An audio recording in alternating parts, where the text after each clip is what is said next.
जय जगन्नाथ सांग मैंने आपण मानक मो मिनी ब्लॉग को स्वागत जनावछि। सुंदर सकाळटी थिला बाप घरे उठू उठू गरम गरम चा टिके मिल गला। तेबेले मु मो निज क्वार्टर को फेरे मते ए जिंस ढाई मिस करे सकाळु सकाळु टिके गरम गरम चा मिल मस्ते सकाळु टिके मीटिंग टिके बसई थाउ जोतरे सेतिर मध्ये चा कपे कपे थाए। आउ घर को आसिले सकाळु सकाळु गाधेइबाटा छुटी। वर्तमान टाइम आसिके 10टा हे गलानी।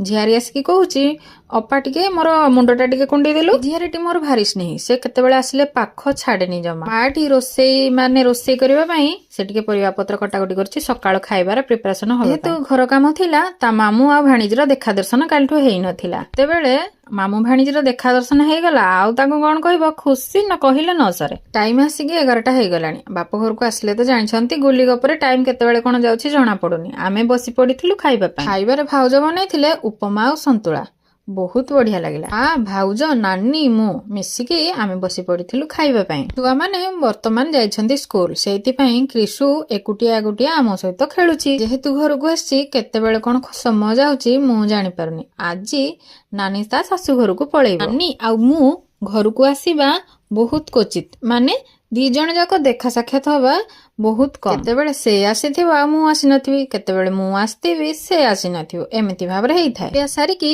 भाउज लागि जाइथिले रोसेई कामरे। एइटी बोधे से पनीर तरकारी पई मसला कसाकसी करूछंती। घरे जेहेतु चुल्लारे रोसेई हुए मु आसिले मा को गुहे टिके आलू पोड़ी देबो। जेहेतु आज गुरुवार थिला आलू पोड़ा होई नथिला। आ एठी मझिया भाउज भी से तांकर भी रोसेई बास कामरे लागि पडिछंती। मु कहली देखि कोन रोसेई करछ मते टिके देखै दियो। से कोन भजा भजी बोधे करिथिले सेइटा को मते टिके देखै देइथिले। जेहेतु समस्ते केते दिन परे एकाठी आइछु मीटिंग टा तो मझिरे पछिरे बसिबा निहाती दरकार। मारो मामारो दुख सुख निहाती आम पाखरे कहि थांती। आ एठी मो नानी तार सिलेई कामरे व्यस्त। जेहेतु घर को आसले ताको सिलेई दायित्व दे दियंती। वर्तमान छुआ माने आसिकी घरे पहुंची गलेनी।